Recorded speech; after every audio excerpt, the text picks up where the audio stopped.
Imagine if you lived on a farm in the highlands that your ancestors passed down for millennia.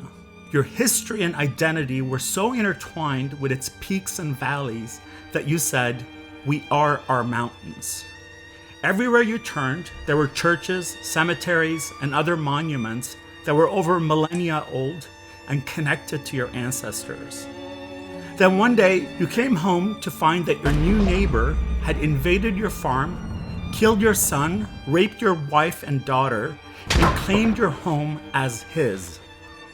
To exacerbate the situation, he also blamed you for the attack and was destroying all evidence of your ancient existence and was trying to convince the world his version of the events. That is the reality that Armenians of Artsakh live with. But who will the world listen to?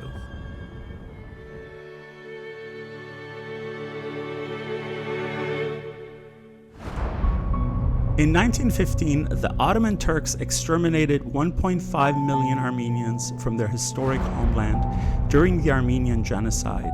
So how is it possible for a second genocidal attack and ethnic cleansing to be unleashed on the Armenians?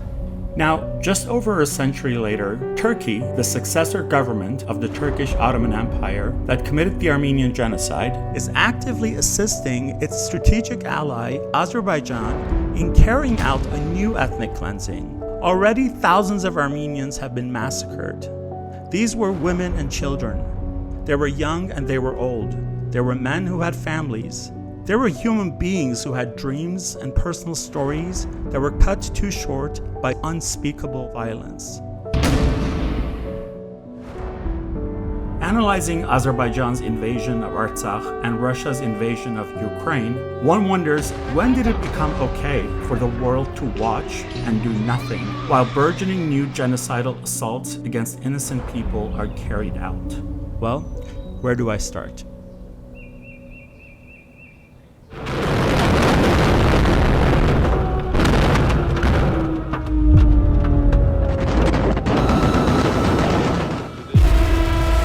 I've been speaking out about the current situation in Armenia and Artsakh.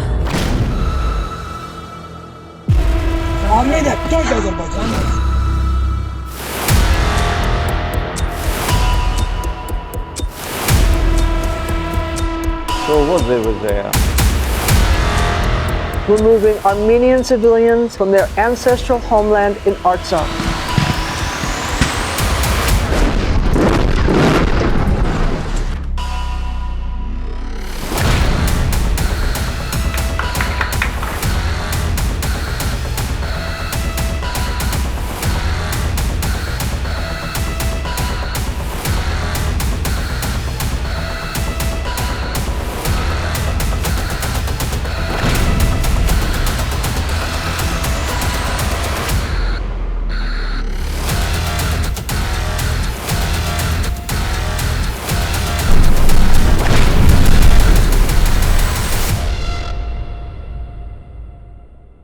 I spent months watching the horrors of Armenians being slaughtered, beheaded, and violated in unimaginable ways, all while witnessing the international community's deafening silence. While Azerbaijan was targeting civilians, bombing maternity hospitals, schools, and residential neighborhoods, the world's so-called leaders were absent and mute. The international press was just as indifferent for the most part. Worse, some media outlets became Azerbaijan government's mouthpieces. They regurgitated Azerbaijan's lies, fallacies, and disinformation. With a few exceptions, the world media has failed to accurately report the atrocities, instead resorting to reckless both-sidism, false balance, and flat-out bias. Soon it became obvious that I needed to be in Armenia in order to document this 21st century slaughter. If I didn't interview the eyewitnesses, the veterans, and the refugees created by the Azerbaijani and Turkish war crimes, who would? So I went to my motherland.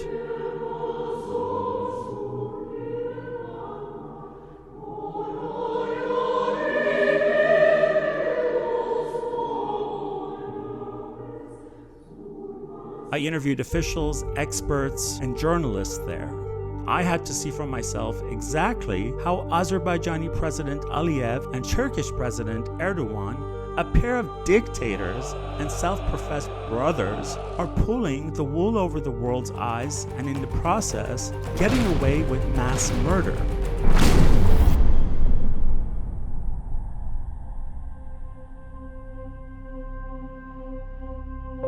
I don't know if anyone intends to be an activist before they are one. We are activated by witnessing cruelty, injustice, and victimization. Due to our history and background, some of us have wounds that are fresh enough to trigger a movement. Observing the largely indifferent attitude of international bodies, Armenians around the globe had to mobilize once again. While growing up, I felt different for many reasons. I felt like an outsider due to my ethnicity, national origin, and sexual orientation. These were the cards that I was dealt, and I was going to play them. But I was keenly aware of being marginalized.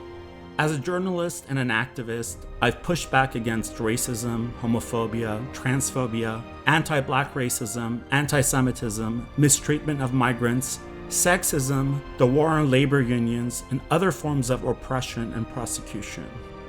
Later, my ethnicity as an Armenian-American and my sexual orientation were reasons to fight against prejudice, homophobia, and marginalization. The common thread was irrational hatred because someone is simply different. Reading about the Armenian genocide, I knew what it meant to be hated for who you are and how autocratic nations can turn genocidal and attempt to exterminate their minorities. The Armenian genocide was the first modern genocide, but sadly it wasn't the last. What followed was the Holocaust, then the Rwandan, Cambodian, Chilean, Darfur, and other genocides.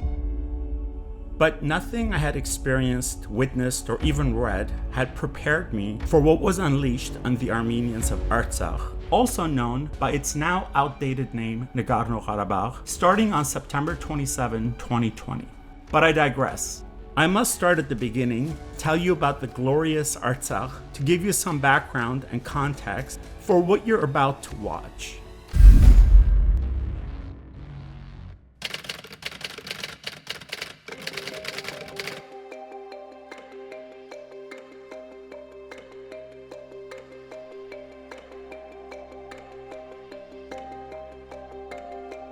Russia annexed Artsakh at the conclusion of the Russian-Persian War of 1804-1813. Renamed by the Soviets as Nagorno-Karabakh more than a century later, Artsakh has been an integral part of Armenia. That fact is traceable to the 9th century BCE. The Armenian Genocide of 1915 saw the Ottoman Turks exterminate 1.5 million Armenians from their ancestral homeland. A few years later, Soviet dictator Joseph Stalin gave the newly formed Azerbaijan Soviet Socialist Republic a sinister gift.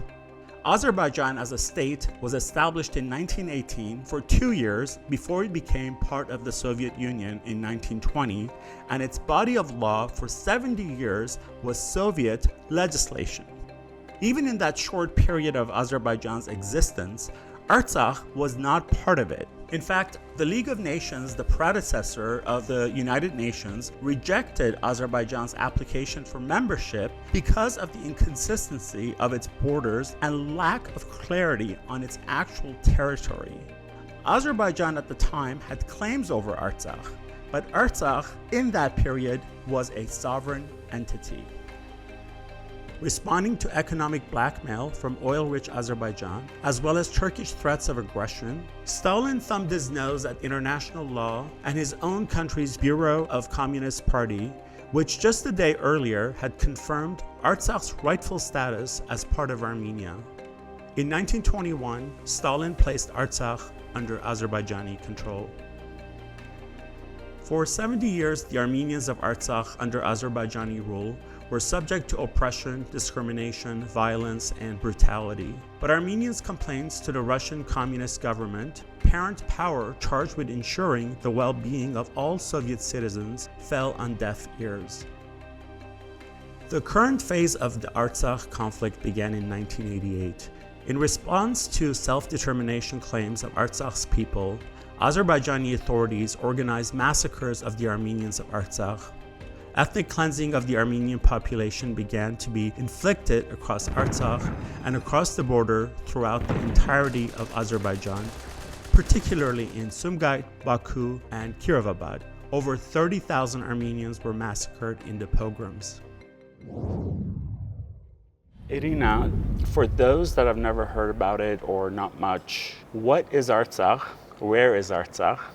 Not much is heard about Artsakh, specifically with its Armenian name. It's better known as Nagorno-Karabakh, and to the world it is known mostly because of the conflict. When Soviet republics were assembled, they had different administrative borders. There were republics within republics, there were oblasts, and there were autonomous oblasts. So at the time, Nagorno-Karabakh was assigned an administrative status called the autonomous oblast, which had more autonomy than regular oblasts or provinces, as they were called. So it was heavily Armenian populated region that was assigned to the Soviet Socialist Republic of Armenia. It was assigned by a decision of a so-called Caucasus Bureau. But within days, the decision was unilaterally reversed by Stalin. And Armenians throughout the Soviet era attempted to redress this injustice, and Stalin kind of put a taboo on this topic. So sometime around 1947, Armenians felt emboldened to bring this issue to the agenda.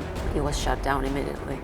In the 1950s, 1960s, actually twice, Armenians of Stepanakert, Nagorno-Karabakh brought this political issue to the central authorities' agenda, stating that we want to reunify back with the Armenian Soviet Socialist Republic. Right. It was struck down again in 1980s when Gorbachev came to power and they started the period of glasnost and perestroika. Armenians again felt emboldened that, well, now there's transparency, we can make ourselves heard, which again was shut down, but this time around in a very, I would call it criminal way, because what happened is the first trigger was unfortunately the pogroms in Sumgait and Baku that led to morbid killings of Armenians in those two Azerbaijani cities.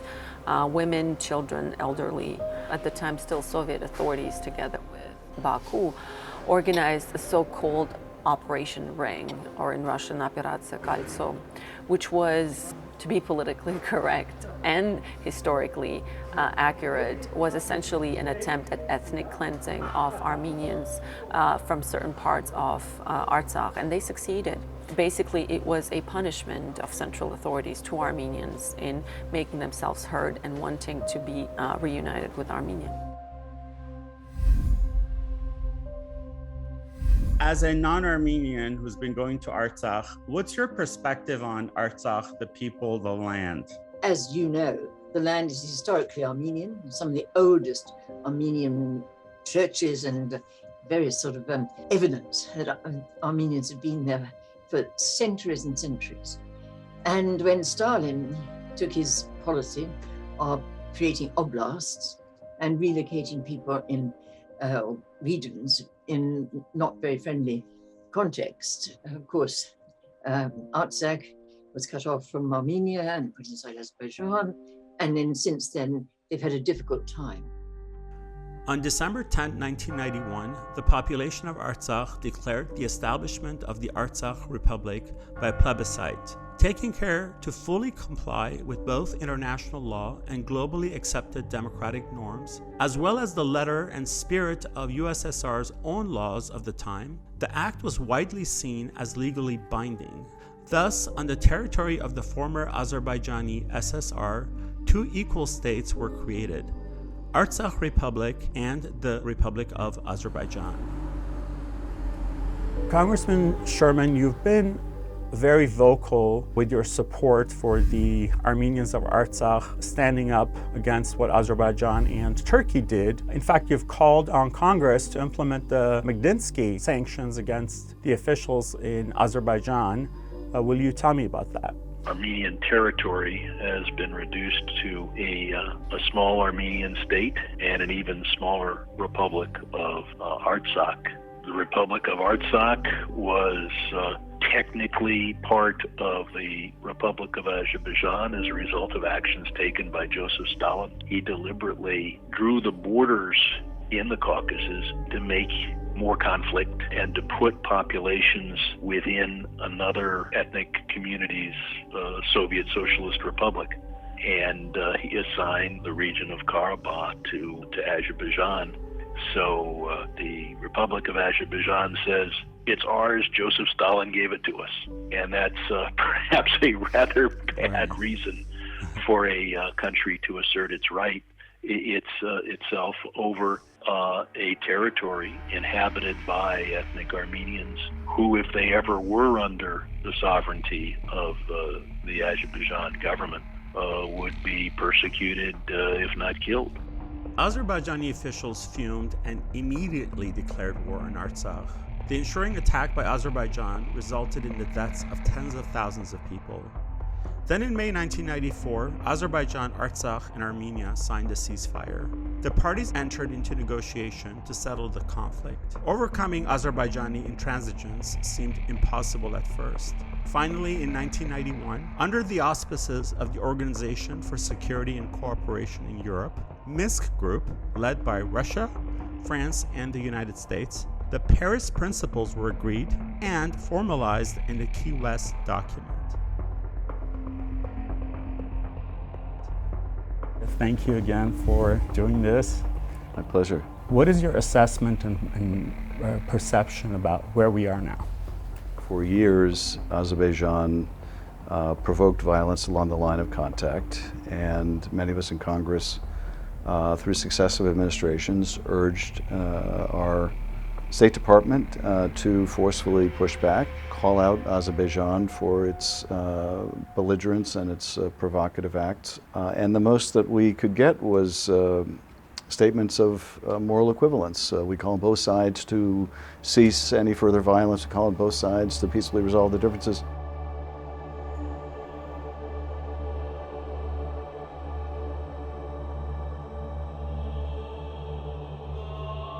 In the fall of 2020, the world was distracted by COVID-19, and the US was further preoccupied by the presidential election. Less than a year after the US House of Representatives and the Senate recognized the Armenian genocide perpetrated by the Ottoman Turks, who killed 1.5 million Armenians in their ancestral land, on September 27, 2020, Azerbaijan, with help from Turkey, orchestrated a new genocidal attack and ethnic cleansing against the civilian population of Artsakh.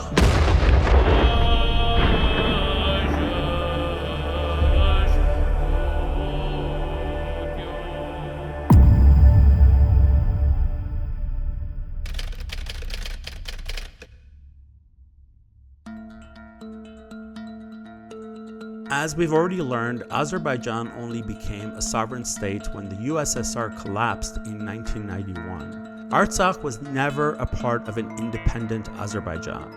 Since 1994, when a ceasefire was declared, Azerbaijan's autocratic regime, first through President Heydar Aliyev, then his son, current President Ilham Aliyev, has been preparing for and committing renewed assaults on Artsakh.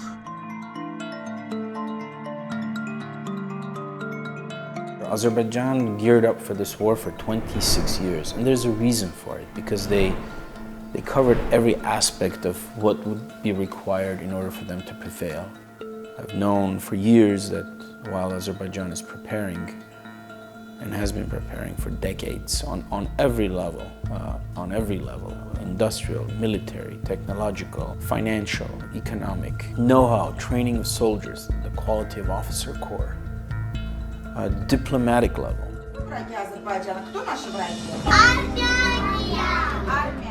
Systematically teaching Azerbaijani children hatred of Armenians, nurse-feeding state-sponsored Armenophobia, and promotion of violence against all Armenians has been a national obsession under the two Aliyevs. Azerbaijani Republic essentially over the past 30 years was built, and the identity of modern Azerbaijanis was built on hating Armenians. Aliyevs essentially succeeded in spreading hate and creating that dehumanizing image of Armenians. And that policy of saving face domestically also, unfortunately, allowed him to hold on to power. If you look, the wealthiest country in the South Caucasus is Azerbaijan. Just look at the hydrocarbon resources of that country. But data shows that the poorest nation per capita in this region is actually Azerbaijanis. Preoccupying Azerbaijani people with a universal hatred and dehumanizing view of Armenians has served Aliyev well. Azərbaycanlılar üçün sərhədin o tərəfində yalnız düşmən var. Başqa heç kim olmaz. Azərbaycan əskəri nişangaha baxanda və düşünəndə ki, qarşı tərəfdə də ana var, bacı var, tabut var, göz yaşı var, o öz əmrini yerinə yetirəməyəcək. O haqda düşünməməlidir. Keeping his people distracted by a culture of Armenophobic obsessions and paranoia that rises almost to the level of national pastime, Aliyev has plundered Azerbaijani industries and natural resources, most notably oil and gas, treating them as his personal ATM. Meanwhile, as revealed by the Pandora Papers, hiding his ill-gotten fortune throughout the world, at the same time his people languish in poverty. Oil and gas flowing from Azerbaijan and the Caspian Sea, with the backing of fellow autocrat Erdogan of Turkey, Europe's and America's NATO ally, the Aliyevs enjoy an unlimited income. President Aliyev uses the money to build a very strong military.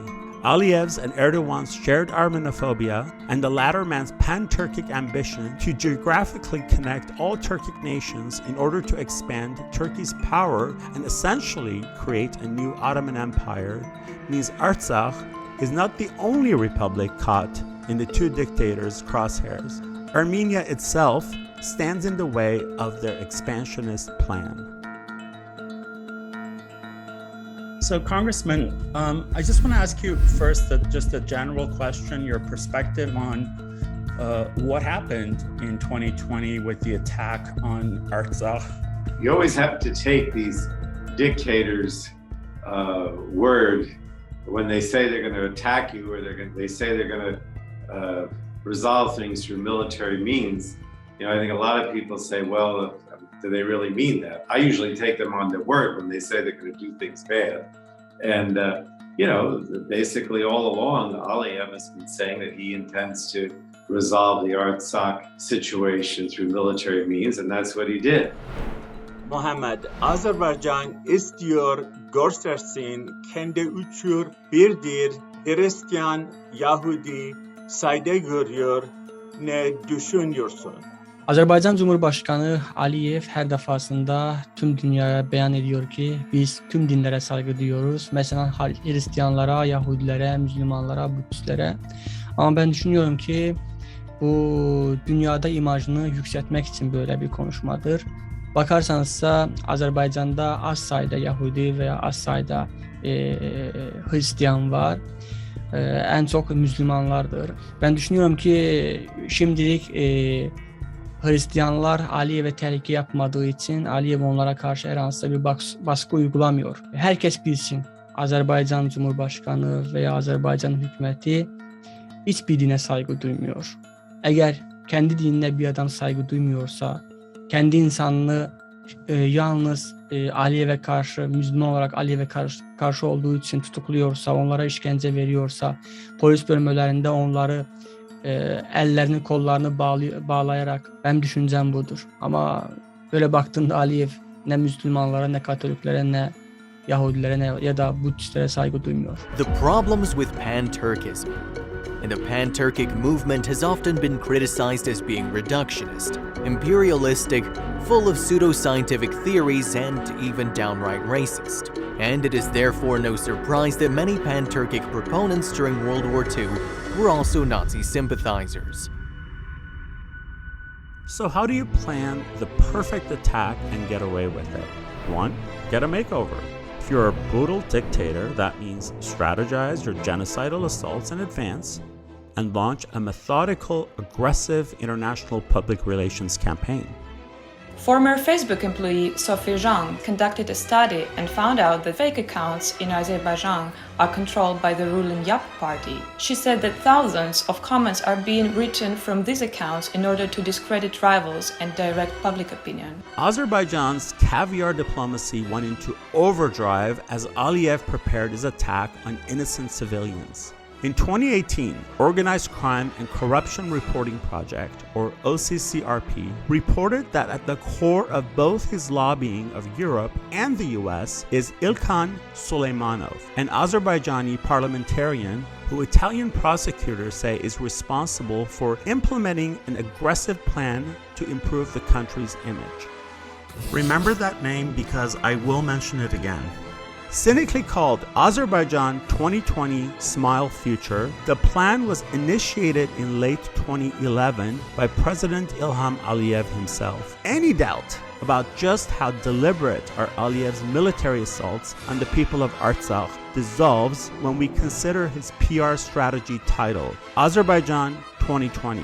That is the year Azerbaijan attacked.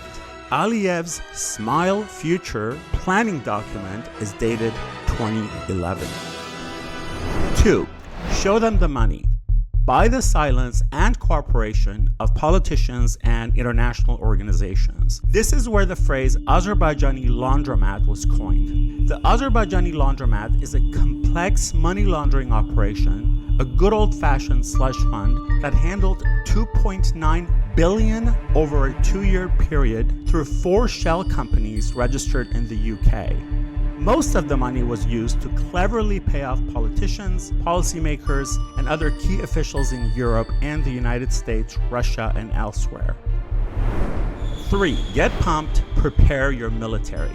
Institute for War and Peace reported that Azerbaijan used its billions profited from oil to purchase sophisticated missiles, drones, and rocket artillery from several nations, including Turkey. The military-industrial complex happily obliged and sold them billions worth of weapons, knowing they would almost certainly be used against the Armenians.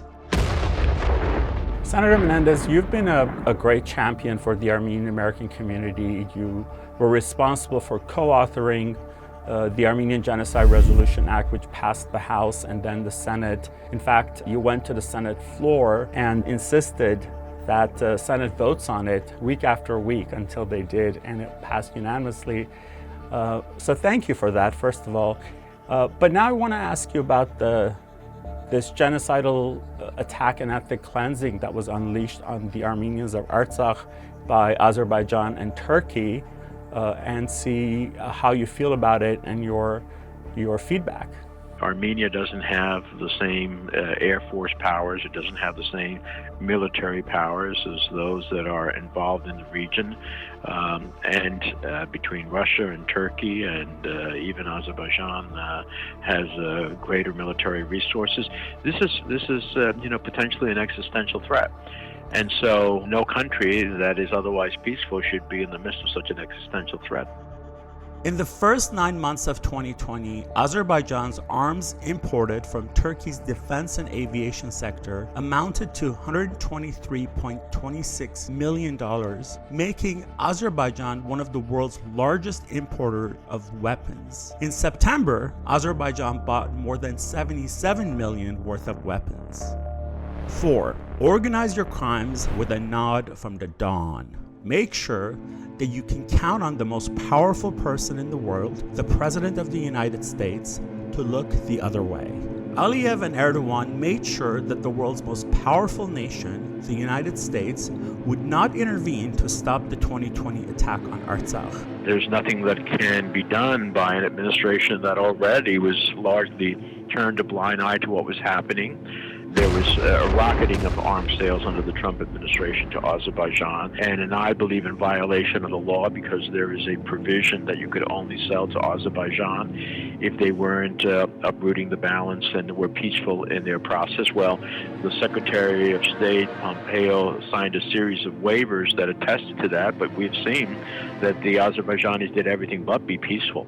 With Donald Trump in the White House, they had the perfect enabler. Trump, an unabashed admirer of President Erdogan, has prized business dealings in Turkey. Attempting to appease Erdogan, Trump tried to block the Senate from voting on the Armenian Genocide Resolution Act of 2019. He even invited Erdogan to the White House just before the vote. Businesses linked to the Turkish government are major patrons of the Trump Organization. Turkish officials have made 14 visits to the Trump properties, more than officials from any other country. In 2015, Trump said he had a little conflict of interest when it comes to Turkey. I have a little conflict of interest because I have a major building in Istanbul. It's a tremendously successful job. It's called Trump Towers. 2 towers instead of 1. Not the usual 1, it's 2. Turkish business dealings involving Trump are too many to list. In Azerbaijan, Trump has been building a Trump Tower with the Mammadov family, a group of individuals with a reputation for corruption. It's a country called Azerbaijan, run by a dictator. Now they've got oil money. That's always a good combination. And it is starting, to me, to look like one of the best explanations we have had yet about why the White House is so dramatically freaked out about the prospect that there might be an independent investigation into this president and his foreign contacts. Before Ivanka Trump was showing off the Caspian Sea, the family she was there to do business with was featured in this article in Foreign Policy magazine. Look at the headline: "The Corleones of the Caspian." But under the Foreign Corrupt Practices Act, you cannot go into business with the Corleones of the Caspian.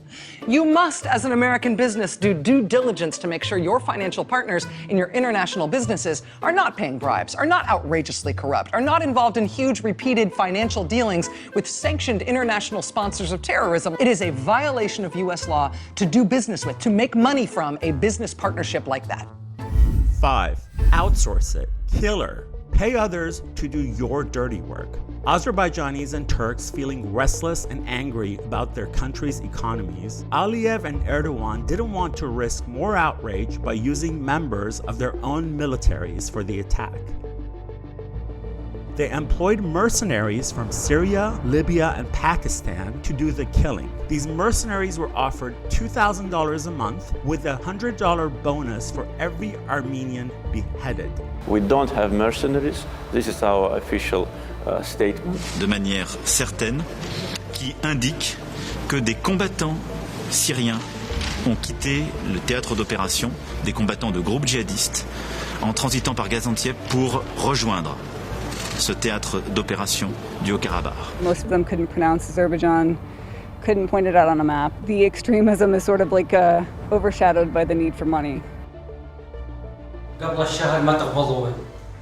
And I understand Turkey recruited several thousand, I think, it said 4,000 or so Syrian jihadists to come and fight alongside the Azeris.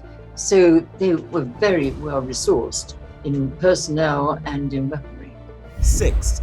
Wait until no one's looking. Plan your attack when the world is most preoccupied. With the world consumed by COVID-19 and the US further preoccupied by its presidential election, fall 2020 was the perfect time to strike. Remember the title of Azerbaijan's image-building campaign, Azerbaijan 2020 Smile Future.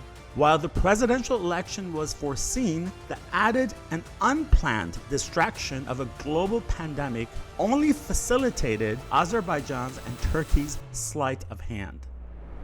How was this coordinated so well between Azerbaijan and Turkey in bringing mercenaries from Syria and Pakistan Libya and all the drones and everything. What do you think that was, and how did it happen? Why last year, basically? I think because the position of Ilham Aliyev and actually Erdogan as well were in a bad state before the COVID, and now using the COVID, they tried to drag the attention from the internal problems, economical and social, and corruption, everything. So now they won the war. So now, for most of Azerbaijanis, Ilham Aliyev is a lion. But Aliyev is a monster for me and you and all of us here.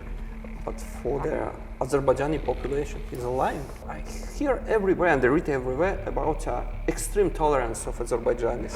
Yeah, right. Actually, I'm trying to believe, but you can't. Because I experienced a lot of hatred against me as a Jew, for example, Jews. Let's leave aside Armenians, you know. We know what that is like. For example, one of the prosecutors, a general, this is a deputy prosecutor of Azerbaijan, he told me, look, sometimes we think that Adolf Hitler, he was right in his business. They told me, we just think, we will burn you alive, like in Auschwitz. Wow. But what about Armenians? Much more. I mean, people of Artsakh, had all the right to their self-determination. Of course. And to unleash pogroms on them in, late 80s and 1990, and then declare war. You cannot coexist with someone who doesn't want you to exist.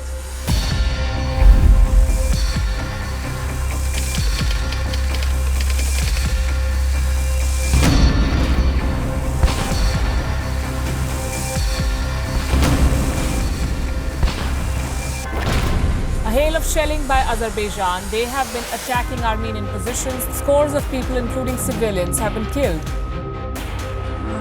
It's day one of the Azerbaijani offensive. Just today, Azerbaijan started heavily attacking. Air raid sirens and near constant bombardment. We're being shelled in Stepanakert. If you want to know what a war crime looks like, this is it. Life for these ethnic Armenian residents has taken a violent turn.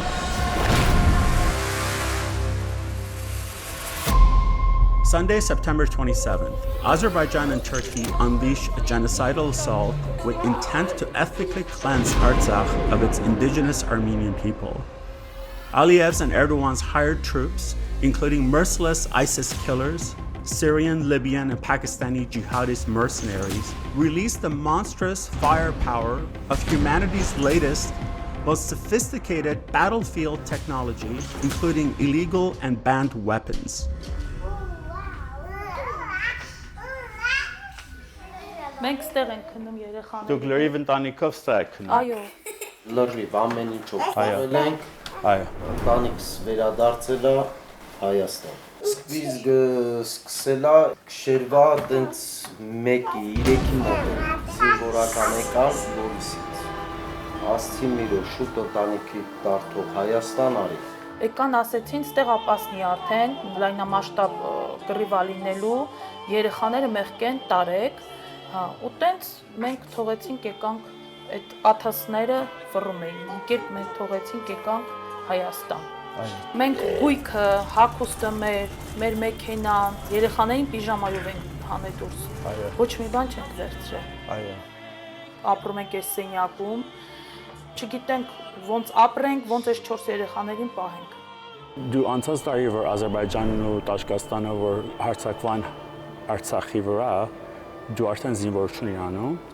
Չէ, ժամանակ ես զինվորական ծառայություն 2017 թվականին եմ ավարտել։ Այո։ Կամավորագրվել ենք, գնացել ենք պատերազմ, կամավորական հիմունքներով։ Դու ընտանիք ունես վստահ։ Հա։ Կին կամ երեխա։ Նոր եմ ամուսնացել, մի քանի օր առաջ եմ ամուսնացել։ Շնորհավոր։ Մերսի շատ։ Դու այդ առաջի ժամանակներ, օրերը քո միտքից ինչ է անցնում։ Ճիշտն ասած, այնտեղ տենց որ ասենք մտածում ենք հետ գալու կամ չգիտեմ ինչի մասին, սուտ կլինի, Այնտեղ միակ բանը, որ մտածում ես, որ ինչքան հնարավոր շուտ կռիվը ավարտվի, որ շատ մարդիկ չզոհվեն, թե բանակից, զինվորությունից, թե խաղաղ բնակչությունից, որովհետև Ադրբեջանը լայնամասշտաբ հարձակում էր նաև քաղաքացիական ենթակառուցվածքների վրա, հիվանդանոցներին էին խփում, մանկապարտեզներին, դպրոցներին, բոլոր տեղերը, որտեղ կարող են հայ սպանել, իրենք խփում էին։ Դու քանի տարեկան ես?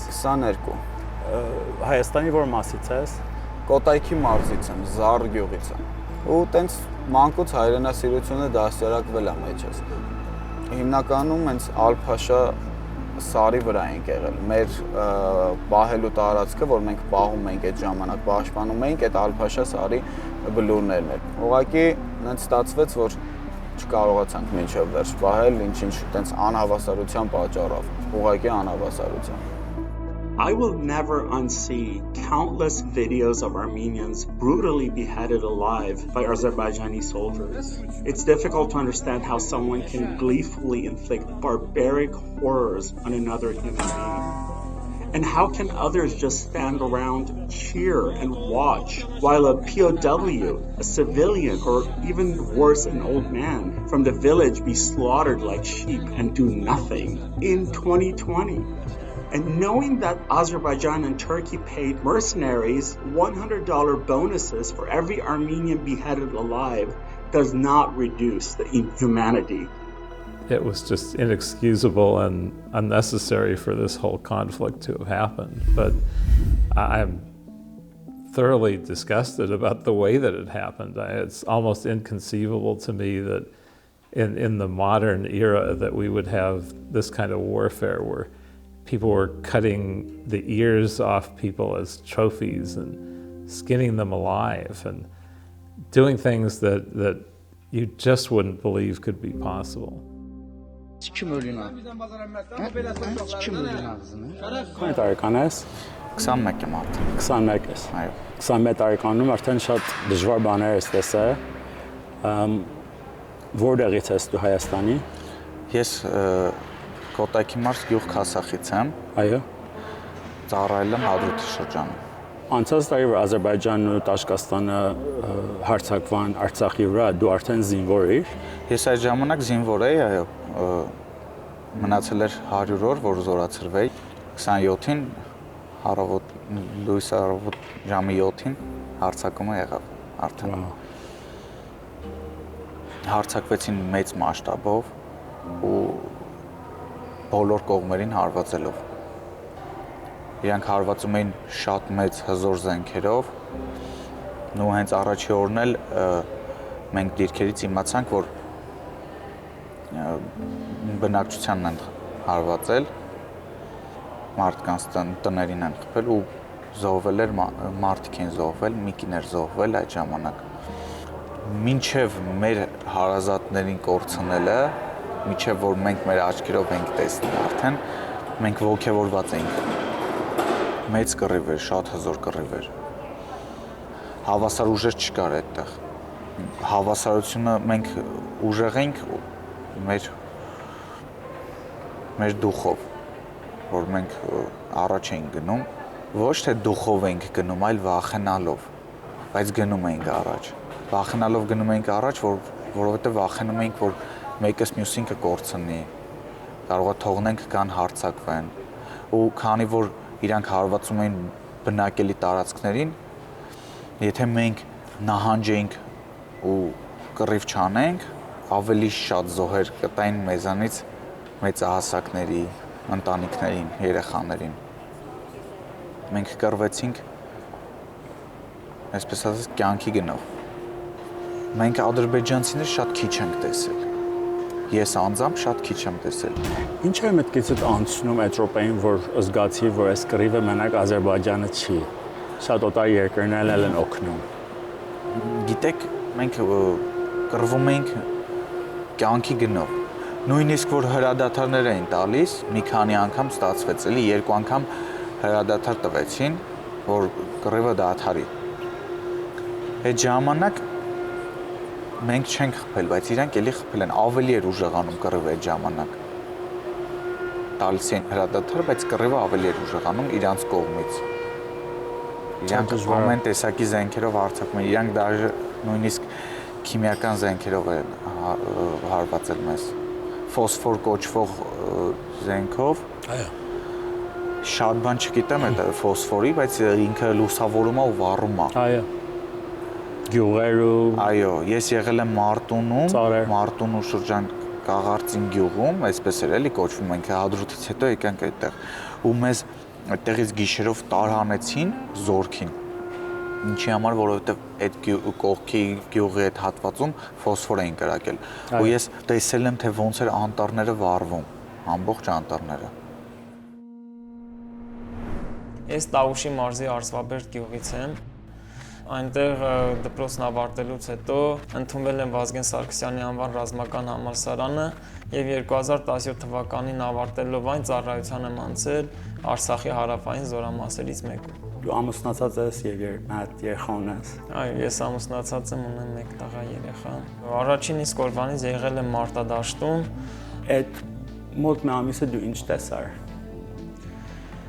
Մոտ 1 ամսվա ընթացքում, ինչպես յուրաքանչյուրը, ես ինքս տեսել եմ եւ ընկերների կորուստ, եւ համաձայնագից ընկերների կորուստ, եւ որ ամենադաժանն էր նաեւ հայրենիքի կորուստ, իսկ իմ համար ամենադաժանը ես տեսել եմ նաեւ հարազատ եղբորս կորուստը, ով պատերազմի ընթացքում նույնպես զոհվել է։ Այո։ Եվ որ Ադրբեջանի արածը, Տաշկաստանի արածը եւ օտար mercenaries that were վարձային, որ հայերին ջարդին, ընդած մասին ինչ ես մտածում, իրենց արածի մասին։ Ես կարծում եմ, որ նախ եթե կոնկրետ մեր հակառակորդը այսօր Ադրբեջանն է, եթե ինքը վստահ լիներ, որ ինքը Իրանով, ասենց ասած, Հայաստանին կարող է հաղթել, հաստատ կողքից վարձկաններ չէր վարձի, որպեսզի մեր դեմ կռվեին։ Երևի հենց վարձկաններ վարձելը նրա նշանն է, որ ինքը վստահ չի եղել, որ ինքը այնքան մարտունակ է, որ կարող է Հայաստանի Հանրապետության 18-ից 20 տարեկան զինվորների, զինծառայողների դեմ կռվել, դրա համար այլ ուժեր է ներգրավել, որպեսզի հասնի իր առջև դրված խնդրին։ The intention of the Azeri authorities was the ethnic cleansing of Artsakh. It's very clear. The intention was to clear that territory of its indigenous Armenian population. When they've captured a prisoner, they would take his phone and then they would carry out atrocities and maybe even killing, and then video that on the phone and send it back to his family. I was speaking to a lady in Armenia and she lost her husband, so I just dare not look at my phone. And those are appalling crimes against humanity.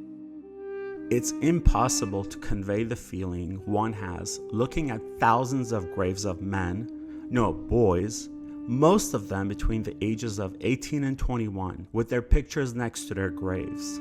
Then you watch devastated families come to visit the graves. Shattered, wailing, and inconsolable. 5,000 people massacred in 44 days. Thousands more injured, and families that will never be the same.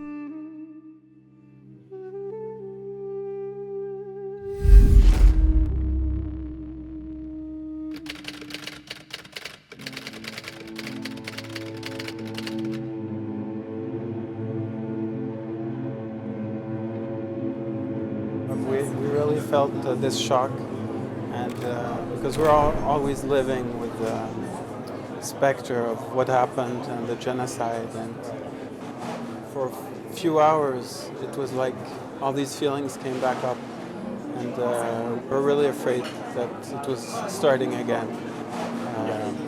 I think it brought back things. Դու ինչպես վիրավորվար?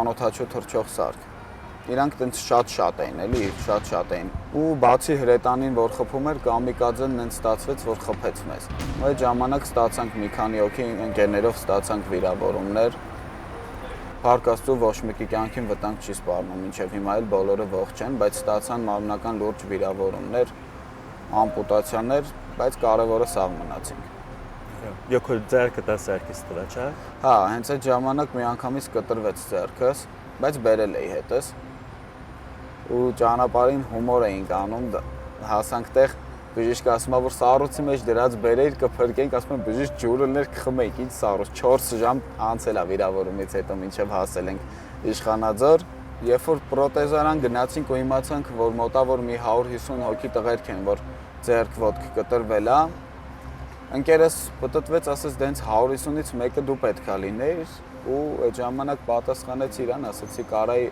6000-ից մեկը ես լինեի, կամ են գերիներից մեկը, որ իմ համար ավելի լավ է մեռած լինեմ, քան գերի։ Congresswoman Lee, what actions has Congress taken or is going to be taking to hold Azerbaijan and Turkey accountable for their actions? I've been just horrified by recent violent assaults that the Azerbaijani forces have perpetrated in 2020. And there's got to be a negotiated solution. The U.S. Must stand firmly against such aggression and support efforts to bolster these negotiations. From what it seems to me, with the sort of genocidal intent that they orchestrated this attack, the sort of trying to ethnically cleanse ARTSAKH of Armenians and the cultural genocide and what's still happening, and having read the UN's definition of genocide, wondering if this to you seems like a genocidal act or genocide to begin with. If you just, stack it up and look at the last 100 years since the genocide, you have to ask the question, why is Turkey so intent on attacking Armenia or working with Azerbaijan to attack Armenia or Karabakh? And then they don't stop even there, they keep demanding more.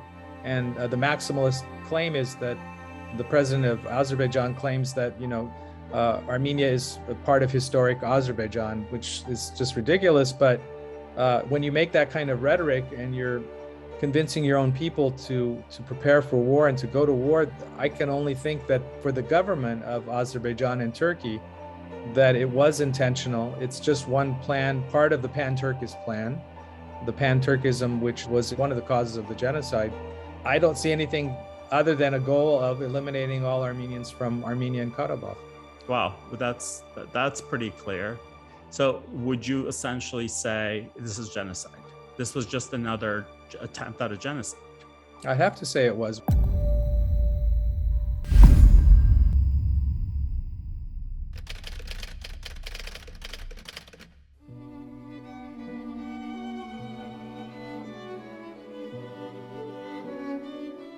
Immediately after the 2020 attack on Artsakh, witnessing the inaction of the international community, many Armenian activists took to social media to bring attention to what was happening and combat Azerbaijan's disinformation campaign. It wasn't until I went to Armenia and saw the destruction and its effect on the people that I realized the magnitude of the pain and suffering. It's agonizing to see the trauma of thousands of people whose misery was preventable. My love for my embattled motherland, Armenia, was instilled in me by my parents. We visited Armenia when I was 3 years old. Remarkably, I still have little bits of memory from our 3-month trip.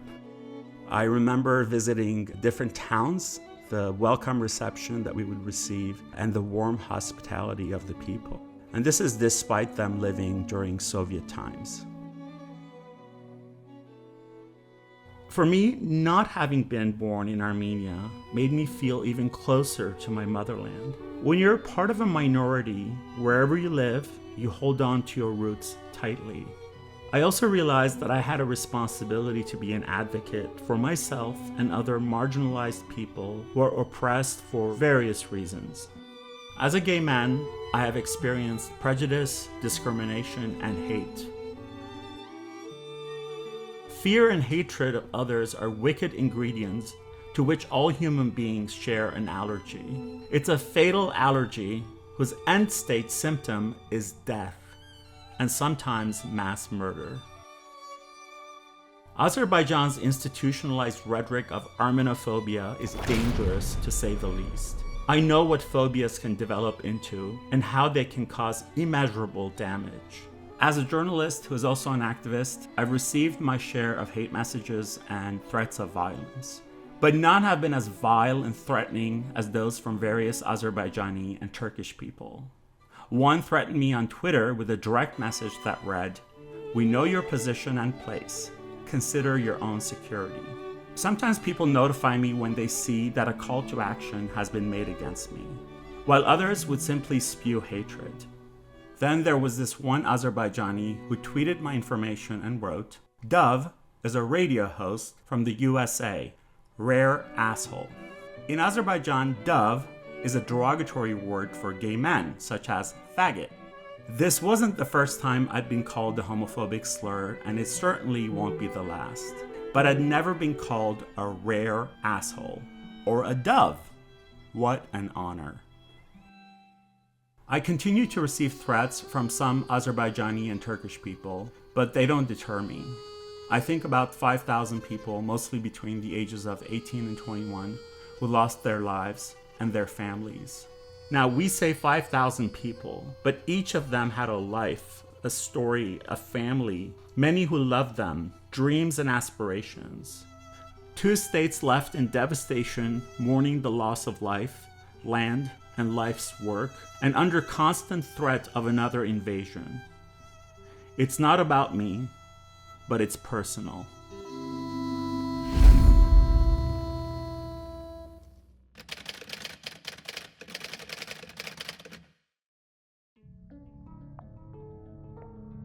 The assault on Artsakh erratically registers as merely an intermittent blip on the international community's radar. With few exceptions, scarce media coverage of Azerbaijani and Turkish aggression against the republics of Artsakh and Armenia are characterized by half-hearted research, apathy, and indifference, which sometimes reads more like contempt for the story than objectivity. Lack of interest and shrugging off Armenians in both republics is a posture not exclusive to the international media. It's also a feature of many of the world's best-known NGOs, philanthropy groups, and human rights organizations. On September 27, 2020, scores of Armenian civil society organizations penned a public appeal to the international community condemning aggression by the Azerbaijani regime. They asked international bodies and human rights organizations to act decisively and respond substantively to the genocidal assault against the people of Artsakh. Writing again on September 30th, they expressed righteous anger to the silence that followed. Challenging the professed neutrality proclaimed by an array of international actors, still reeling Artsakh's leaders found their faith misplaced in a world that would care about Aliyev's and Erdogan's violent effort to ethnically cleanse their land of a people who've called it home for millennia. Global medias, national and international governments, and many NGOs positioning and messaging around the nebulous concept of neutrality has told a profoundly vulnerable population to stop defending itself. Crumbs of responses have merely expressed concern. Meanwhile, they focus artificially neutral rhetoric of both sides onto a deadly tragedy that presents clear moral opposites of right and wrong, good versus evil, and innocent versus guilty. Well, let me tell you, Mr. President Aliyev, what our own BBC colleagues have seen. They witnessed random shelling of the town, including at an emergency services centre, an apartment block destroyed. As people tried to flee, there was a drone overhead. Now, this is not hearsay. This was witnessed and filmed by the BBC. They were there, President Aliyev. So what they were there? There is evidence that you have used cluster munitions in civilian areas in the streets of Stepanakert. We are not using them. This is another fake news. It is Armenia who uses cluster bombs. So everything is fake news? Of course. Most statements issued so far by international organizations, especially those that regularly deal with human rights violations, are glaringly devoid of the usual human rights language one expects in cases like the September 2020 attacks on Artsakh by Turkish-empowered Azerbaijani forces. Instead, these statements read like watered-down, politically correct essays meant to illustrate a sophomoric grasp of balance and neutrality. They tend not to record, state, or condemn the human rights violations the violations of international humanitarian law, and the violations of the human rights of the people affected by ruthless Azerbaijani bombardments. Is the international community telling us that people living in non-recognized states are not entitled to human rights? It sure seems that way.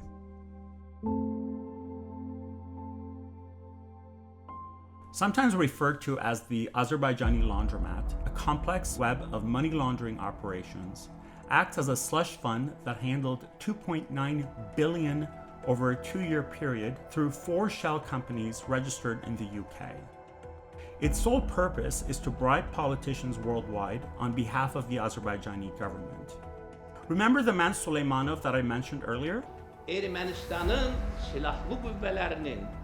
Well, he runs a pro-regime organization in Baku, Azerbaijan's gleaming capital built on oil money and corruption.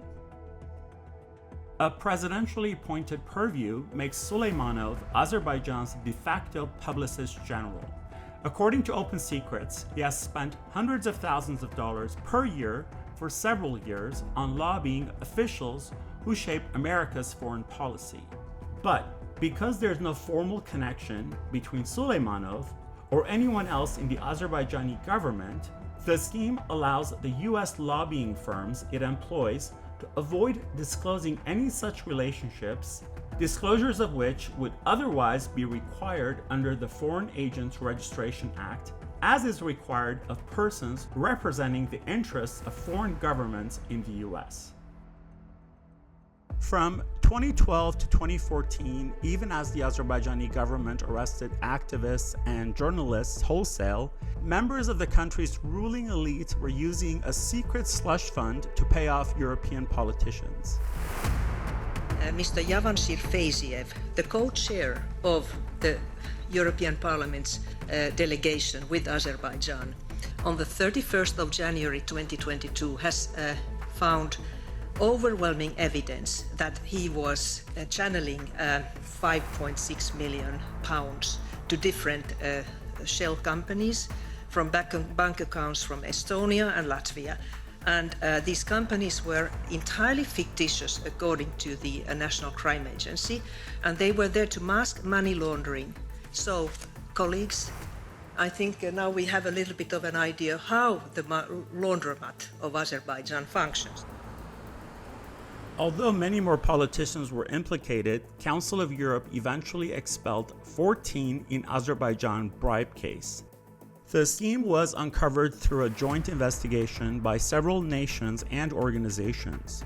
That rare accountability came in part thanks to the efforts of Global Anti-Corruption Consortium, a collaboration started by OCCRP, which became famous in 2016 for its release of the Panama Papers under the auspices of the International Consortium of Investigative Journalists and Transparency International. Some of the $2.9 billion that passed through the Azerbaijani laundromat secret slush fund between 2012 and 2014 ended up in the hands of a purportedly private Azerbaijani organization that hired Virginia-based lobbying firms to advocate within the US government's halls of power for more than a decade. In May 2018, OCCRP revealed that the Azerbaijani laundromat also financed lobbying and reputation laundering in the US. In July 2018, Transparency International filed a request to the US Department of Justice to open investigations into potential violations of the Foreign Agents Registration Act.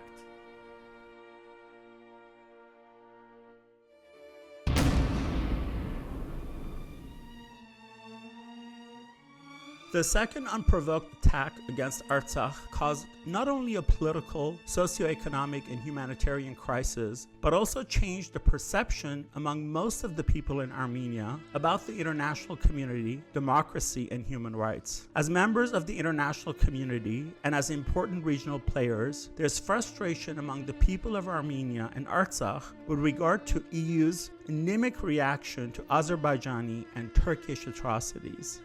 Armenians in both republics expected that the EU would stand up for its values and honor its commitments to foster peace and security while developing and consolidating democracy in South Caucasus region and also protecting human rights. But in the end, political and economic interests seem to have prioritized above all principles. That has profoundly undermined EU's core values and its role in the region. I'm glad that the President could confirm today that the country is a committed partner and will continue to provide the EU market with significant volumes of energy supply. The EU's response to the direct involvement of Turkey and its Syrian mercenaries who attacked Artsakh in September 2020 has not adequately reflected the values and principles underlying its stated foreign policy. Threats against Greece and Cyprus and other EU member states made by Turkey, a regional power with strong economic and military links to Europe and the US, are undoubtedly at play as Europe's mumbling and bumbling responses to Azerbaijan's and Turkey's genocidal assault. Moreover, the tough rhetoric and outright blackmailing of Europe, as perpetrated by Erdogan's government regarding possible refugee waves being unleashed on Europe, continues to prevent some EU countries from speaking up against the destructive foreign policy that Erdogan's government imposes on the region.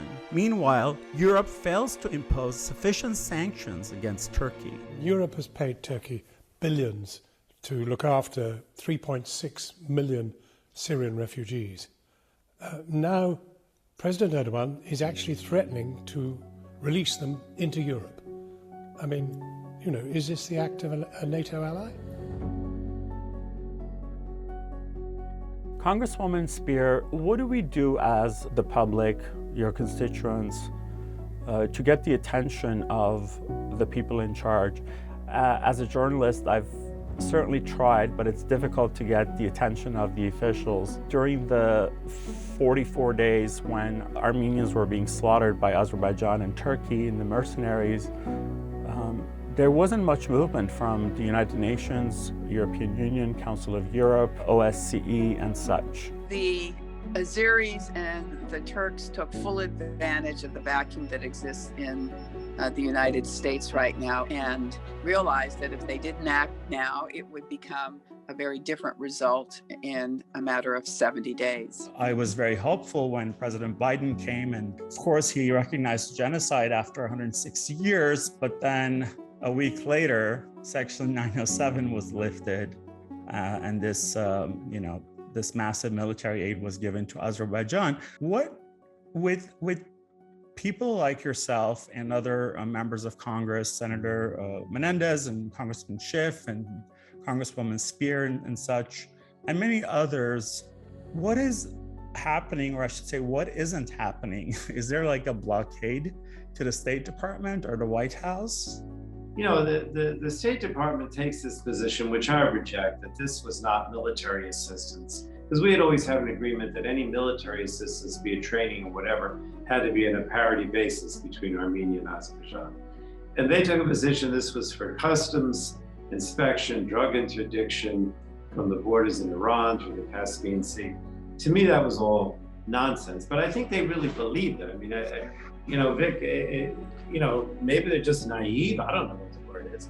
But they really believe that this had nothing to do with the war. Now, I do think that some of that could have been used in the war, right? But beyond that, it sent a very bad signal that we were going to send all this assistance to Azerbaijan.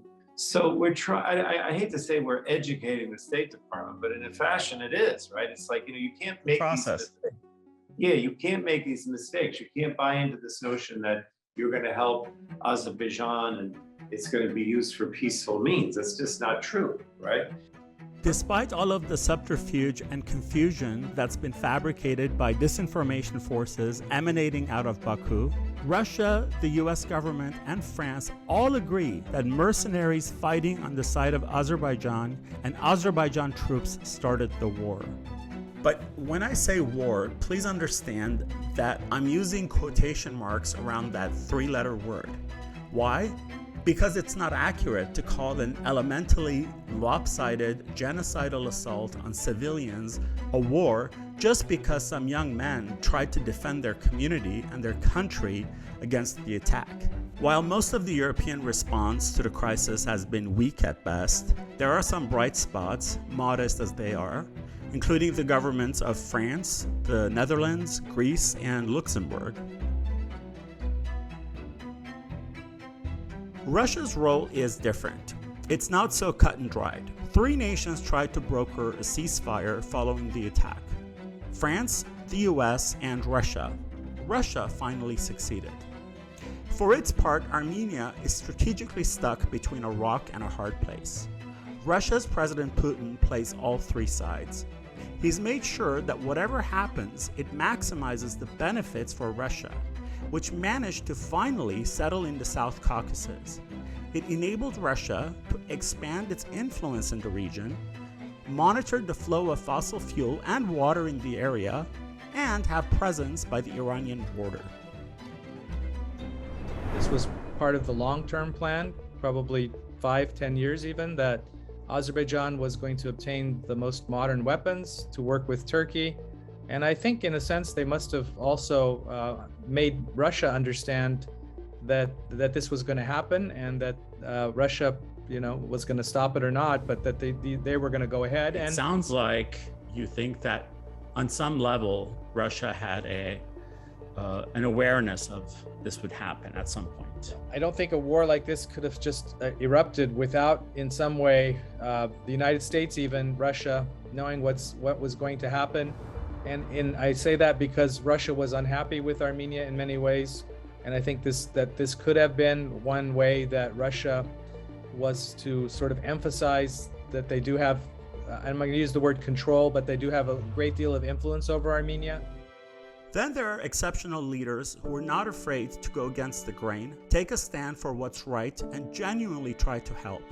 France's President Macron was the only head of state that unreservedly declared his support for the people of Artsakh. Unlike many others, he did not succumb to politics of respectability by spewing the usual nonsensical both-sidism, because he could tell the difference between right and wrong. In fact, President Macron even offered French troops for peacekeeping purposes. I want to quote specifically French President Emmanuel Macron, who said, in reference to NATO, and I quote, "NATO is brain dead." He said, "What we are currently experiencing is the brain death of NATO. And you have no coordination whatsoever of strategic decision-making between the United States and its NATO allies." Is it because of Azerbaijan's oil, do you think, and money and all of that that's really tilting the level, the powers here? Well, it's certainly a major factor with the UK government. Way back in the previous war in the 1990s, I brought back photographs of children shredded by cluster bombs. And I took these to a very senior person in the Foreign Office. I don't say who because it's an unofficial briefing. But I showed these photographs and I said, will the British government make representation of the government of Azerbaijan to stop dropping cluster bombs on civilians? It's against international law. The reply? No country has an interest in other countries, only interests. We have oil interests in Azerbaijan. Good morning. And I said, I'm ashamed to be British.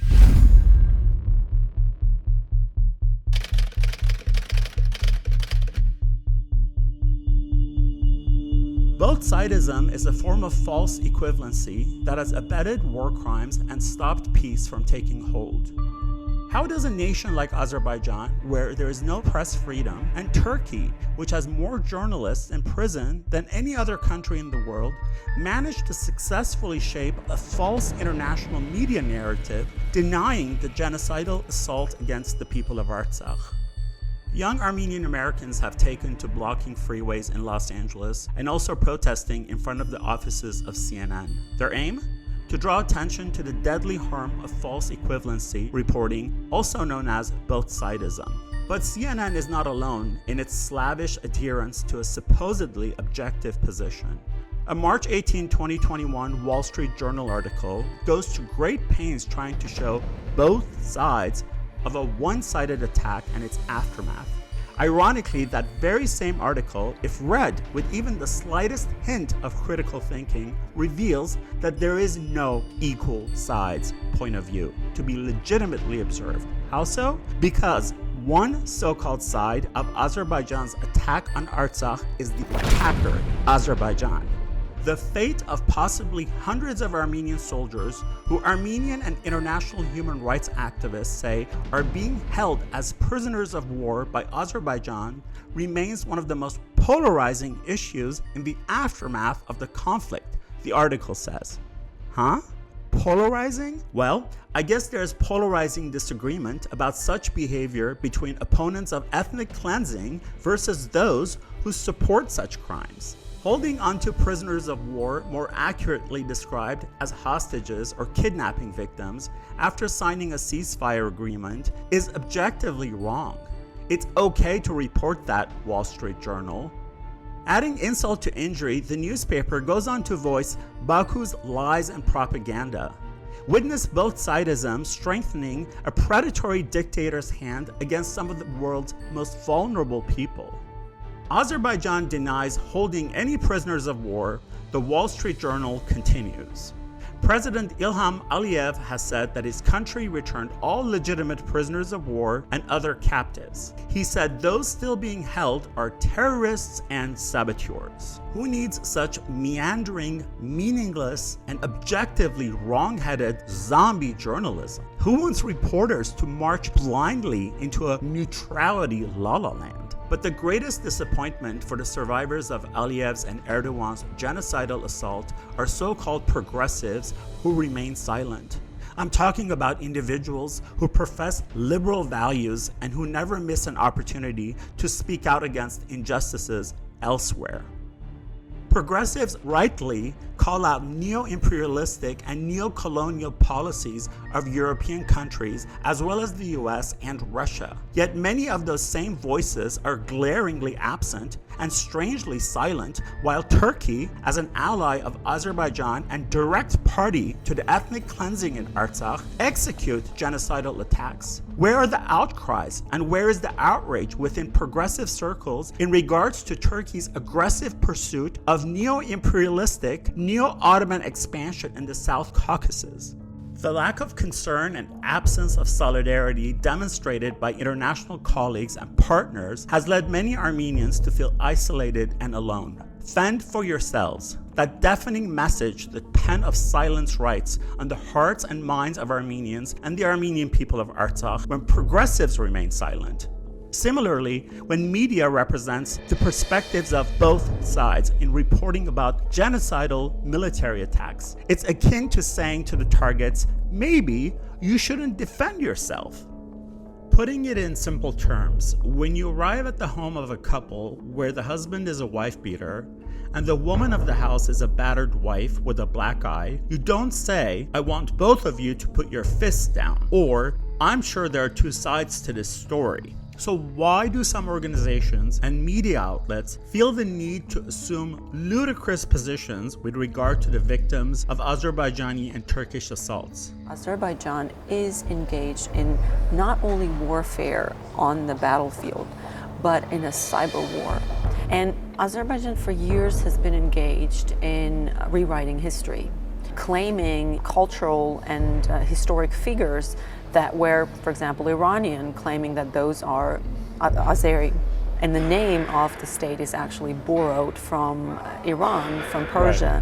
Right. Aliyev had systematically engaged in hunting down and killing his critiques outside of Azerbaijan. The famous case of Alexander Lapshin, the Israeli-Russian blogger. Blogger Alexander Lapshin was extradited to Azerbaijan from Belarus. Lapshin got into trouble with Azerbaijan when he blogged about Karabakh. In it, he criticizes the Azerbaijani government and media, and then the army. After about 2-3 months, I felt I'm going crazy. Actually, what's going on with Azerbaijani jail? They used non-Muslims they used them like for sexual slavery within the jail. So some ethnic Russians sit in a jail for just simple things. Right. So they work in the kitchen, they cleaning and everything. And the third job as sexual slavery in Azerbaijan. So if you are not Muslim, so you're in a danger. They asked me, did they fuck already? I said, no. Oh, you're lucky one. Meanwhile, Azerbaijan ramped up its public relations campaign, employing not one, but 6 of K Street's heavy-hitting firms, including the Livingston Group, Stellar J Communications, BGR, the Podesta Group, and DLA Piper. In just 1 year, the country spent $1.3 million on lobbying. While some of these firms have since distanced themselves from Azerbaijan, the damage has been done.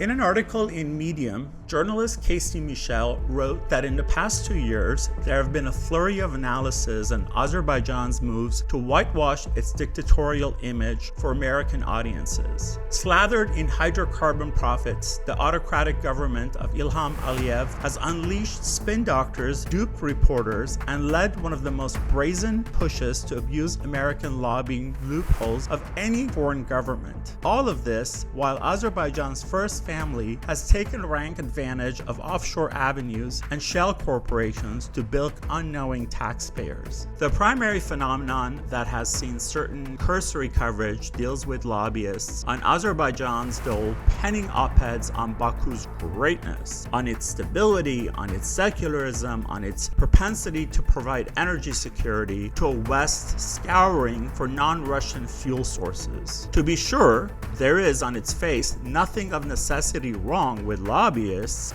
pushing op-eds. This remains their prerogative as long as they can find an acquiescent editor. However, those lobbying on Azerbaijan's behalf and those with ties to Baku's state energy firm, SOCAR, have built up an impressive track record not simply for pushing their essays on Azerbaijan's appeal. Rather, they've done so without any requisite reveal of their ties to Azerbaijan. Instead of disclosing their financial interests in enhancing Azerbaijan's reputation, they've misled editors and readers alike, posing as disinterested observers instead of those paid to whitewash a country whose civil rights record places it at the bottom of the list of nations. In terms of the propaganda, that's unceasing. That's not stopped in any way. They bribe people, they put out propaganda, they put out what on the face of it seems ridiculous, but yet this is the way history is written. History is written by those who have money and can influence. And so that's what they are doing with their money.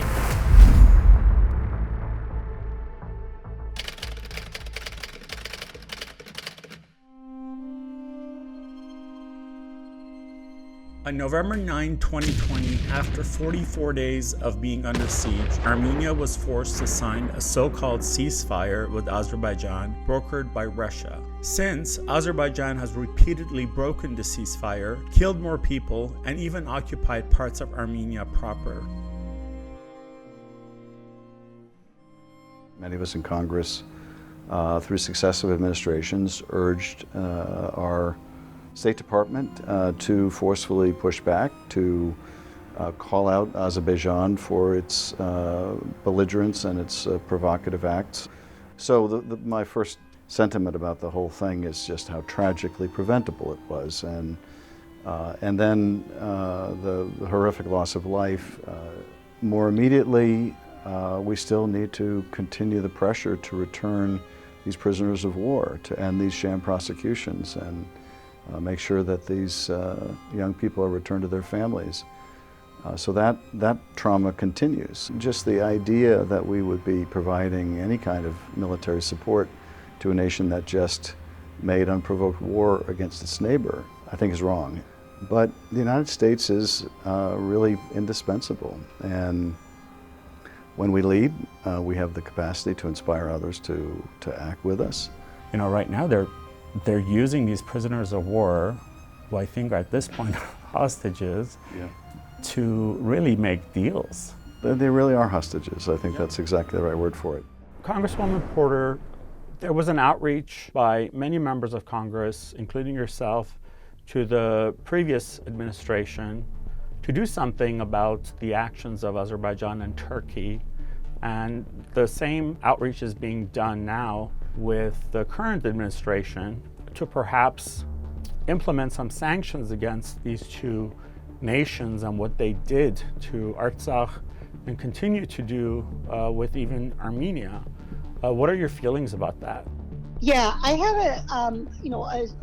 a really important sense here that it's important that we're leaders in human rights. For too long, the Trump administration would actually create some of these problems and stir some of these things up. So I think we need to be talking about sanctions on Turkey if they're going to continue to engage in these kinds of abuses.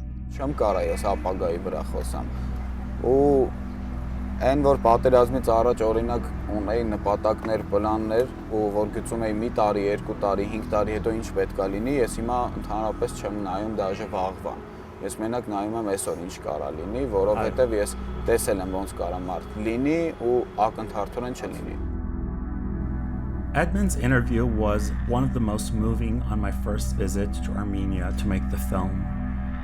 At 21 years old, he had lost his arm and seen unimaginable horrors. Despite his admirable effort to be strong and use humor to cope, his spirit had taken a toll. So when I went back to Armenia a few months later, I wanted to follow up and talk to him again.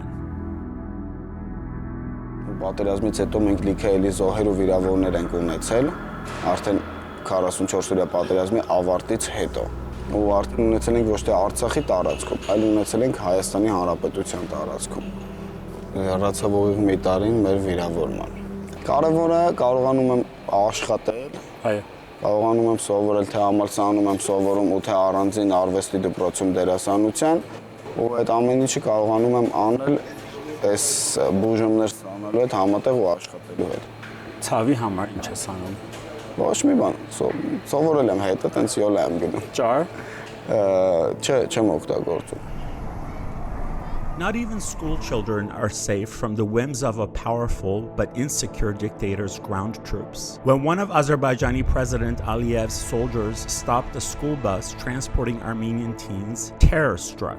The vulnerable youngsters watched as a painted emblem on their bus bearing the flag of Artsakh was violently scratched off the vehicle with a knife. As the knife blade flashed reflections of sunlight into their eyes, the young minds of the Armenian boys and girls had imprinted onto their psyches the meaning of oppression, violent intimidation, and cultural erasure. And I think Armenia is immensely vulnerable. Yeah. And Azerbaijan and Turkey know it's very vulnerable. And unless the international community gets its act together to ensure that Azerbaijan does not get away with impunity, I'm afraid they will continue. And It's not impossible that there might be another Armenian genocide on the horizon. No territory outside of the Republic of Armenia that's either under control of Turkey or Azerbaijan, territories where indigenous Armenians have resided for thousands of years, that today have an Armenian population. The fact is, anything that goes under their control, the indigenous people, who are the Armenians, are either killed or expelled. They have proven through their actions that they don't want Armenian people to exist. Turkey has a goal of creating a land connection to Azerbaijan, and that's what this is about. But as experience has shown, again, the international community today is in such disarray, and there's such a disengagement by some of the major players, for example, the United States or the European Union, where aggressive states can act at will and get away with it. Փաստն է, որ մենք չունենք Արցախի մի մասը։ Այո։ Եվ հիմա էլ վտանգ է սպառնում Հայաստանի որոշ մարզերի։ Մեր մի երիտասարդություն կորցրեցինք մենք։ 10-ից 20 տարեկան սերունդների մեծ մասը ցավոք սրտի զոհվել է։ You are a big educator and an advocate for Holocaust studies, Armenian genocide studies. What is your general perspective on what happened? It's hard being Jewish and watching that, because I mean, we all say never again, but it doesn't mean just never again for the Jews. We don't want to see a genocide happen, and especially an attempt to repeat a genocide that was so difficult to get recognized and has never been recognized by the perpetrators. The thing that makes me the most distressed is I feel a kinship with the Armenian community, especially as a Jew, and the fact that we went through the two great Holocausts in world history. Do you recognize the independent of Artsakh as a council member? Oh, of course. Okay. And I believe that that's true of every member of our city council.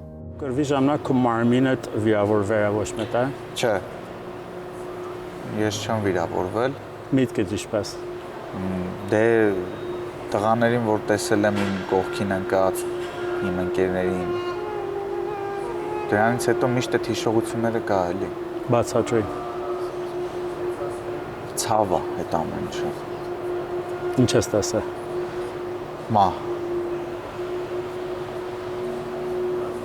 Մահ, վիրավորներ, ընկած տղեկին ձեռքը կտրված, ոտքը կտրված, մարդիկ, որ բան չեն կարողանում հասկանալ։ Ինչո՞մ լացել ես։ Չեմ լացել։ Չէ։ Ես չեմ լացել իմ ընկերոջ դեպքից հետո։ Մահացել է։ Հա։ Այդ դեպքից հետո էլ չեմ լացել։ Այս վերջի մեկ տարվա մեջ քո կյանքը ինչպես եղել է։ Իմ կյանքը այդքան էլ ուրախ չի եղել։ Դե այցելելով ընկերներիդ գերեզմաններին, լիքը մարդկանց, որ դեռ չէին գտել, արդեն ուղիղ մի տարի անցել է էլի, օրի մեր ընկերների տարիներն է լռանում արդեն, վիրավոր տղաներին։ Քո ապագան ինչպես ես տեսնում։ Իմ ապագան տեսնում եմ էլի դժվարությամբ, որ ինչ-որ մի բանի հասնեմ, բայց նախքան կռիվը ես ուրիշ ձև էի պատկերացնում։ Բայց հիմա հասկանում եմ, որ եթե Աստված քեզ հնարավորություն է տալիս, դու այդ հնարավորությունը պիտի օգտագործես։ Of course, there's a genocide. I think what's happened now in Artsakh, it was actually kind of a plan. It was a plan from the beginning. We should push this administration to use the Magnitsky sanctions against individuals responsible for terrible human rights abuses. Պարմարոկյան, այս րոպեին, որ դուք կանգնած եք, շատ բաներ կա, որ դեռ կախ վիճակի վրա է կռվից հետո, որոշ չափով դեռ կռիվը չի վերջացել, եւ հիմա Հայաստանը վտանգի մեջ է։ Ինչ եք կարծում։ Ձեր մտածածը այս րոպեին ինչ է։ Բացի որ պատերազմ ա եղել, բացի որ այդ պատերազմում մենք պարտվել ենք, բացի որ հիմա Հայաստանի սահմանները վտանգված են, մեր մարտահրավերները շատ մեծ են։ Մեր մարտահրավերներն ավելի մեծ են, քան մեր բյուջեն է եւ քան մեր կարողություններն ընդհանրապես։ It's that simple. For us, this is existence. It's all about being able to live and retain our cultural heritage on our homeland. For them, it's just continuation of what they've done for the last 1,000 years, which is expand on territories that they're guests on. Քո հոգեկանդ մի շատ լավ է, շատ ամեն ինչը իր լավն ստեսնում։ Էդի որտեղից է գալի։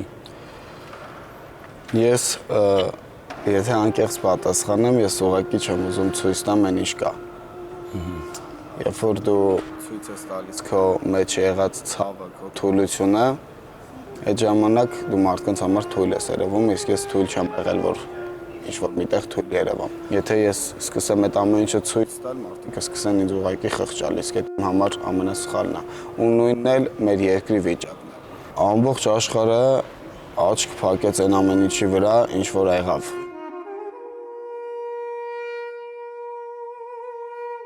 It was not the first time that we were left alone. And it's not going to be the first time. When we stand back up, you are an activist and you know this. You have struggled on several causes that just a decade or two ago would have been unfathomable, the kind of achievements that we have made over the past couple of decades. And ultimately, the shape we give to the present is what in the future is going to be called history.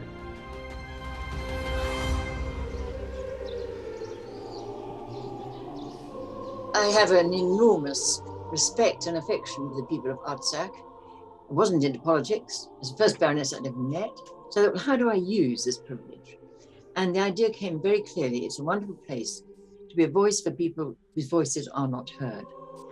Yes. And the evidence of attempted ethnic cleansing, genocide, whatever you like, but certainly of war crimes and crimes against humanity are very, very available. Evidence is there and powerful and incontrovertible.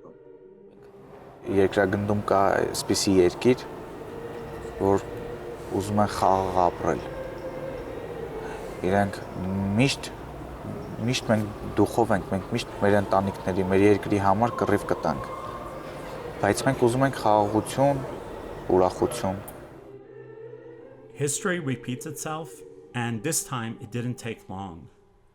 Russia's President Vladimir Putin, a man that is a party to the threat facing Artsakh, unleashed his own brutal assault on Ukraine in 2022. There are many parallels between what happened to Artsakh and Ukraine, an attack that was a precursor to the offensive against Ukraine. We'll never know if Putin would have dared to unleash his fury had the West intervened and tried to stop Azerbaijan in 2020. The Artsakh genocide took about 3 years to complete. Some call it the Second Armenian Genocide, but it was the continuation of the Armenian Genocide, this time Azerbaijan taking the lead while the original perpetrator, Turkey, assisted. And now Azerbaijan is conducting its cultural genocide against everything Armenian, destroying millennia-old churches, monasteries, cemeteries, schools, and other cultural monuments. The St. John the Baptist Church, located in the Nagorno-Karabakh town of Shushi, has been destroyed. The research program called it Azerbaijan's most egregious violation yet of a December 2021 International Court of Justice order, which stipulated Azerbaijan take all necessary measures to prevent and punish acts of vandalism and destruction affecting Armenian cultural heritage. Having invaded and occupied 90% of Artsakh, Azerbaijan was determined to land grab the rest of the republic and drive out the remaining Armenians. Starting on December 12, 2022, over 2 years after invading Artsakh, Azerbaijan blockaded the republic in an attempt to force the Armenians to flee their native land. Aliyev's government ordered a group of fake, self-styled environmental activists set up a roadblock on the Lachin corridor, the sole overland route linking Artsakh with Armenia. Many of these so-called activists were later revealed to be connected with the Azerbaijani government. In the next 9 months, Azerbaijan attempted to starve Armenians and drive them out of Artsakh.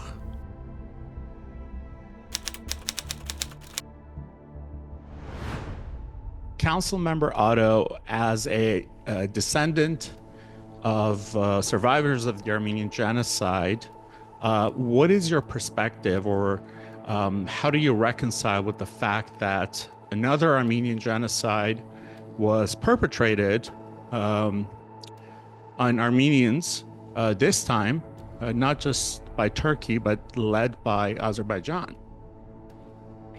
Well, it reminds me that the survival of our people is fragile and questionable. And that I'm also reminded that our story is relevant and necessary and tragic and an important story of history. And if it's just for even that single reason, we must carry on to tell our story and we must prevail in this long-standing fight. On February 22, 23, the International Court of Justice ordered provisional measures to ensure that Azerbaijan ends the blockade of the Lachin corridor.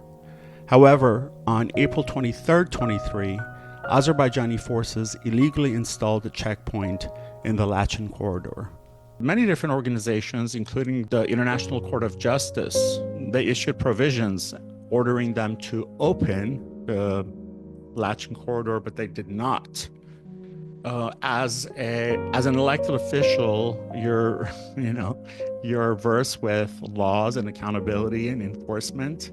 How do you see that a nation would be so smug as to not follow international law? Yeah, well, it's just inexcusable that a nation would attack a sovereign nation unprovoked.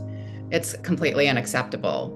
And we've seen this in other parts of the world as well. And I think that Azeris have wanted Armenians out of Artsakh forever, as long as I can remember. And Azerbaijani took the opportunity and they didn't care about humankind in the process. And so I find it completely inexcusable. In a report, Risk Factors and Indicators of the Crime of Genocide in the Republic of Artsakh, the Lemkin Institute for Genocide Prevention stated, the total blockade of Artsakh civilians from access to the outside world led to the complete interruption of any imports through the Lachin corridor. Russian peacekeepers and the International Committee of the Red Cross were also forbidden from providing external relief supplies. This left Artsakh's 120,000 civilians, including approximately 30,000 children, with rapidly dwindling stocks of food, medicine, baby formula, and other indispensable supplies that could not be produced underground, rendering them vulnerable to illness and starvation. To further intensify its siege, Azerbaijan drained the Sarsang Reservoir, a critical source of water for Artsakh that had been used for power generation and agriculture, to deprive Armenians of Artsakh, as confirmed by the Freedom House. It was part of Aliyev's strategy to displace the Armenian population forcibly. We cannot remain silent in the face of injustice. Otherwise, we embolden the other side. And Armenians have been in a minority situation for a very long time. And we need world support. And we need people to be outraged and speak up, not just Armenians. Because it has been very difficult to go it alone. And at times it feels sometimes lonely to be an Armenian in the world. But Armenians have contributed greatly. And I think that our history is worth saving. And like I said, our history is world history. Following Azerbaijan's illegal blockade of Artsakh that starved 120,000 civilians, including 30,000 children, on September 1923, Azerbaijan launched an unprovoked military offensive on Artsakh in an attempt to subjugate the region's ethnically Armenian population by force. Following a 24-hour assault that killed 200 Armenians, the remaining 120,000 fled Artsakh and left for Armenia. Armenians should be able to live in peace and have the right to return to Artsakh when it is safe to do so. In the meantime, we need to urge the international community to protect those monuments and that history, because Artsakh's history is world history and Artsakh's history is Armenian history. With the Armenian population wiped out, Aliyev set out the next phase of his assault, the cultural genocide, systematically demolishing Armenian monuments to wipe any trace of Armenian heritage off the map. The annihilation of Armenian life in Artsakh was enabled by the inaction and indifference of those who might have prevented it.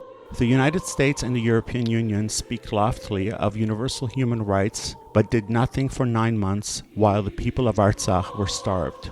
They did nothing to enforce the order of the International Court of Justice demanding Azerbaijan to end its blockade. That inaction emboldened Azerbaijan to attack, just as it will encourage others to do the same elsewhere. The Armenian genocide continues.